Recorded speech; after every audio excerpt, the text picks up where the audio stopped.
المحامي أمس لنا بالليل ومعاه ريال غريب يقول إن هذا أخوه. البيت يبي له ريال يخاف على البنات.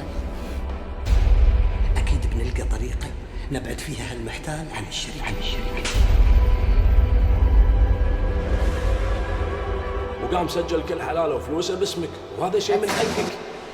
نلعب معاه لعبة حلوة.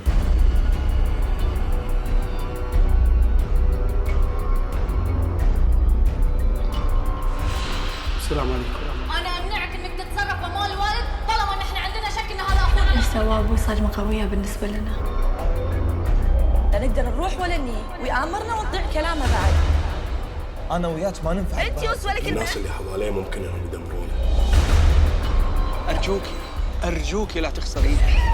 لازم تعلميني بكل اللي صار. واحد ينام ويصحى من قدام مسؤولية ما كان يدري عنها أصلاً. هذيل أخواتك يعني شرفك. يكون عبالك هذا بيتك، أنتوا أكيد خاشين علينا شيء. تعالي لا ترفعي صوتك. تسكن في غرفة أبوي.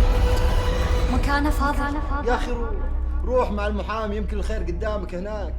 أنا أدري إن جيتي هنا حيرتكم. لأن فجأة طلع لكم أخو عمركم ما سمعتم فيه أو شفتم. مبين عليه عزيز كذي، ولد حبوب وطيب ومحترم بعد. خايف سعد هذا يمسك الشركة ويتدخل بأمورها ويعفسها ويعفسنا وياها. أنت ليش محسوبة علي؟ أنا مجرد سألته ما قلت شيء، بعدين هذا مو مكان يخطبها. شركة محترمة يحترمون نفسهم. الله يرحمه ترك هالبنات بروحهم. لا أخ ولا عم ولا خال. يمكن الأسئلة اللي ببالك تلقى أجوبتها بالدفتر هذا. هل أنا أتنازل عن نصيبها في الشركة حق ريال؟ أبي أتنازل عن أسهم الشركة. زوجي مات. أنا زوجته وهذا ولده. البيت قانونا الحين هو بيتك. أشكره عينك تاخذين مني خطيبي شلون أهدى؟ كان يوم لقيتها داخلة أوضة عمي إبراهيم، كنت عمالة تنبش مش عارفة بتدور على إيه العقرب. أنا اليوم لاحظت إنك قاعد تبعدين نفسك عنها. مستحيل هالتحاليل صحيحة، مستحيل. إن أنت ناوية تخطينا بالسر. أنت شايفة الريال اللي تحبينه يتزوج أقرب صديقة وين لفريق. تتزوجيني؟ سعد إذا أنت خايف على البنات وجاي تداريهم وتقوم فيهم ترى ما يحتاج. أنا ريال البيت وأنا أقوم فيهم.